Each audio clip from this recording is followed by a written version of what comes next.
Ukrayna ordusu Rusiya ərazilərinə geniş miqyaslı dron hücumları gerçəkləşdirib. İtki və ölümlə nəticələnən zərbələr müharibənin başlanğıcından bəri Rusiyaya qarşı ən ciddi həmlə hesab olunur. Ehtimallara görə Kiyevin bu gedişi son günlər Ukrayna şəhərlərinin intensiv bombalanması və ordusunun Kurskda sıxışdırılmasından qaynaqlanır. Belə ki, Moskva bununla mümkün sülh öncəsi mövqelərini daha çox gücləndirmək, habelə Ukraynanı Amerika Birləşmiş Ştatları ilə masaya oturmağa məcbur etmək fikrindədir. Lakin gözlənilənin əksinə Kiyevin cavab həmləsi isə əsasən Ukraynanın ya Rusiya ilə razılaşma istəmədiyi, yaxud da buna daha çox öz şərtləri doğrultusunda nail olmaq planından xəbər verir. Həmçinin Rusiyaya hücumlar ABŞ və Ukrayna nümayəndələrinin görüşündən bir neçə saat əvvələ təsadüf edib. İddialara görə elə bu da Zelenskinin məhz öz şərtləri ilə razılaşmaya getmək niyyətini təsdiq edən faktordur. İri miqyaslı dron hücumu heç şübhəsiz ki, hərbi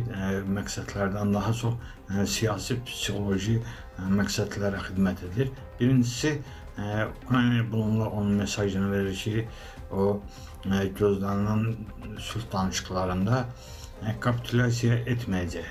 Bu hücum ilk öncə bunun mesajıdır. İkincisi isə Ukrayna Moskva şəhərində də, yəni Rusiyanın paytaxtında da müharibə ab-havasının hiss olunmasını istəyir. Kiyev Vaşinqtonla danışıqlar ərəfəsində Rusiyanı hədəfə alsa da, bunun görüşə mənfi təsiri isə gözlənilmir. Doğrudur, tərəflər Səudiyyə Ərəbistanındakı təmasların əsasən müharibəyə son qoyacağı istiqamətində şərhlər veriblər. Lakin analitiklər görüşün daha çox Vaşinqton-Kiyev əlaqələrini gücləndirməyə hesablandığı qənaətindədirlər. Ukrayna üçün Trampla Zelenski arasında gedən böhranlı görüşün fəsadlarını aradan qaldırmaq, Birləşmiş Ştatlar üçünsə mineral sövdələşməyə dair razılığın əldə olunması prioritetdir.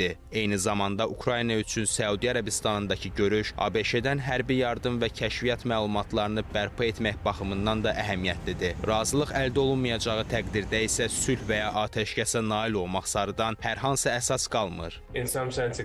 Bu görüş uzun prosesin bir hissəsidir. Əsas məsələ Ukraynanın Ağ Evin qarşısında öz mövqeyini bərpa edib etməyəcəyidir. Birləşmiş Ştatlar Ukraynaya göstərdiyi yardımın qarşılığında Kiyevin güzəştə getməsini istəyir. Birləşmiş Ştatlar və Ukrayna arasındakı anlaşılmazlıqları isə Avropa ölkələri doldurmağa çalışır. Kiyevin vəziyyəti isə ümidsizdir. Tərəflər arasındakı güzəşt barədə isə razılığa gəlinə bilər, amma Rusiyaya etibar eləmək olmaz.